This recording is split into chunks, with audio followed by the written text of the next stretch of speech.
बिस्मिल्लाहिर्रहमानिर्रहीम الرحیم कोलेजन हमारे जिस्म में पाई जाने वाली एक बहुत अहम प्रोटीन है और माहिरीन सेहत इस पर बहुत अरसे से रिसर्च कर रहे हैं। जानते हैं क्यों? इसलिए कि हमारे जिस्म में जितनी भी प्रोटीन मौजूद होती है, कोलेजन का इसमें शेयर तकरीबन 30% है। बुनियादी तौर पर हमारा जिस्म बहुत से अज्जा से मिलकर बना होता है, जैसे मसल्स, हड्डियाँ, टेंडन्स, लिगमेंट्स और स्किन वगैरह, और कोलेजन इन तमाम हिस्सों के लिए बिल्डिंग ब्लॉक्स का काम अंजाम देती है। हमारा जिस्म कुदरती तौर पर कोलेजन पैदा करता है, लेकिन ये पैदावार उम्र में इजाफे के साथ घटना शुरू हो जाती है। इसके अलावा सूरज की रोशनी में मौजूद अल्ट्रा वायलेट शुआएं इसकी प्रोडक्शन को मुतासिर करती हैं। इस कमी को दूर करने के लिए हमें ऐसी ग़िज़ाओं की ज़रूरत होती है जो कोलेजन से भरपूर हो, क्योंकि कोलेजन की कमी हमारी स्किन, मसल और लिगमेंट्स के लिए नुकसानदेह होती है।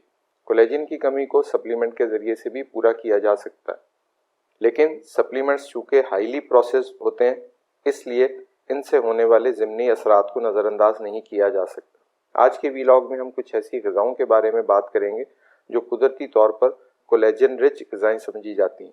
इसमें पहले नंबर पर आती है बोन ब्रॉथ, यानी हड्डियों की यखनी। हड्डियों की यखनी कोलेजन का बहुत अच्छा ज़रिया है, ख़ास तौर पर वो यखनी जो कम से कम 6 से 8 घंटे हल्की आंच पर तैयार की गई हो। इस तरीके से तैयार की गई यखनी में कोलेजन हड्डियों और कनेक्टिव टिश्यू से टूटकर जिलेटिन की शक्ल में आ जाता है और जिलेटिन ज़्यादा आसानी से हमारे जिस्म में जज्ब हो जाती है। इसके अलावा यखनी में कोलेजन के साथ साथ बहुत से अमीनो एसिड्स और मिनरल्स जैसे कैल्शियम वगैरह भी वाफिर मिकदार में पाए जाते हैं। हमारे यहाँ आम तौर पर बनने वाले पाए, चाहे वो बकरे के हों या गाय के, वो भी कोलेजन से भरपूर ग़िज़ा समझी जाती है। दूसरे नंबर पर आती है मछली। ख़ास तौर पर स्किन के साथ पकी हुई मछली भी कोलेजन हासिल करने का एक बेहतरीन ज़रिया है। मछली से हासिल होने वाले कोलेजन को मेरीन कोलेजन कहते हैं और इसकी बायो अवेलेबिलिटी भी अच्छी होती है, जिसकी वजह से हमारा जिस्म ज़्यादा अच्छी तरह से इस किस्म के कोलेजन को इस्तेमाल कर सकता है। मज़ीद ये कि मेरीन कोलेजन टाइप 1 कोलेजन पर मुश्तमिल होता है, जो जिल्द की लचक को बरकरार रखता है। चिकन का गोश्त और चिकन में पाई जाने वाली कुरकुरी हड्डी भी कोलेजन का बहुत अच्छा ज़रिया साबित हो सकती है। चिकन में पाया जाने वाला कोलेजन टाइप 2 कोलेजन कहलाता है और ये जॉइंट हेल्थ के लिए बहुत मुफीद समझा जाता है। इस वजह से आर्थराइटिस यानी जोड़ों में होने वाली सोजिश और दर्द की अलामात को भी कम करता है। इस मकसद के लिए चिकन विंग्स और चिकन के पाए का सालन बनाकर इस्तेमाल करना चाहिए, और अगर मुमकिन हो तो चिकन विंग्स खाल समेत इस्तेमाल करें। गाय का गोश्त और गाय की हड्डियाँ। अब हमारे यहाँ आम तौर पर गाय की खाल खाने का रवाज तो नहीं है, लेकिन अगर गाय के पाए खाल समेत पकाकर खाए जाएं तो इनसे अच्छी मिकदार में कोलेजन का हुसूल मुमकिन है। गाय से हासिल होने वाले कोलेजन को बोवाइन कोलेजन कहा जाता है। ये टाइप 1 और टाइप 3 कोलेजन पर मुश्तमिल होता है। अंडे की सफ़ेदी में बहुत सा प्रोलीन पाया जाता है। ये एक अमीनो एसिड है जो कोलेजन को बनाने के लिए ज़रूरी होता है।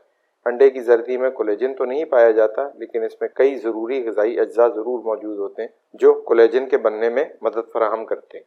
तुर्श फल जैसे लीमू, कीनू, मौसम्बी वगैरह में विटामिन सी वाफिर मिकदार में पाया जाता है, जो कोलेजन के बनने के लिए बहुत ज़रूरी ख्याल किया जाता है। बेरीज जैसे स्ट्रॉबेरीज और ब्लूबेरीज वगैरह में भी विटामिन सी की अच्छी मिकदार पाई जाती है और ये कोलेजन के बनने के अमल में मुआवनत करते हैं। लहसुन में कोलेजन तो मौजूद नहीं होता, लेकिन इसमें कुछ ऐसे अज्जा ज़रूर पाए जाते हैं जो कोलेजन के बनने में मददगार होते हैं। इसमें मौजूद सल्फर न सिर्फ कोलेजन की तैयारी में मदद करता है, बल्कि ये कोलेजन के ज़ाया होने की रफ्तार को भी महदूद करता है।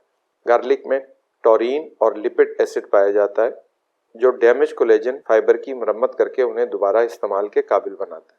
डेयरी प्रोडक्ट्स जैसे दूध, दही और पनीर वगैरह इनडायरेक्टली कोलेजन प्रोडक्शन में मदद करते हैं। डेयरी प्रोडक्ट में 2 इंतहाई ज़रूरी अमीनो एसिड्स प्रोलीन और ग्लाइसिन पाए जाते हैं, जो कोलेजन के बनने के लिए बहुत ज़रूरी समझे जाते हैं।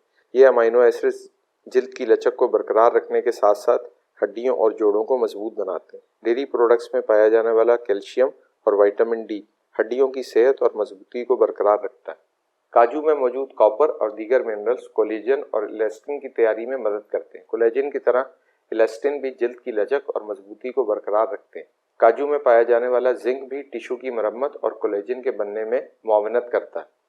इस वीलॉग से इतनी बात तो समझ आ चुकी होगी कि कोलेजन हमारे जिस्म के लिए कितना ज़रूरी है, और जिन ग़िज़ाओं के बारे में हमने बात की है उन्हें अपनी ग़िज़ा का हिस्सा बनाकर ना सिर्फ हम अपनी जिल्द को लंबे अरसे तक जवान और सेहतमंद रख सकते हैं, बल्कि इन ग़िज़ाओं की मदद से हम हड्डियों और जोड़ों की बहुत सी तकलीफ से भी बच सकते हैं जो बढ़ती उम्र के साथ पैदा होती हैं।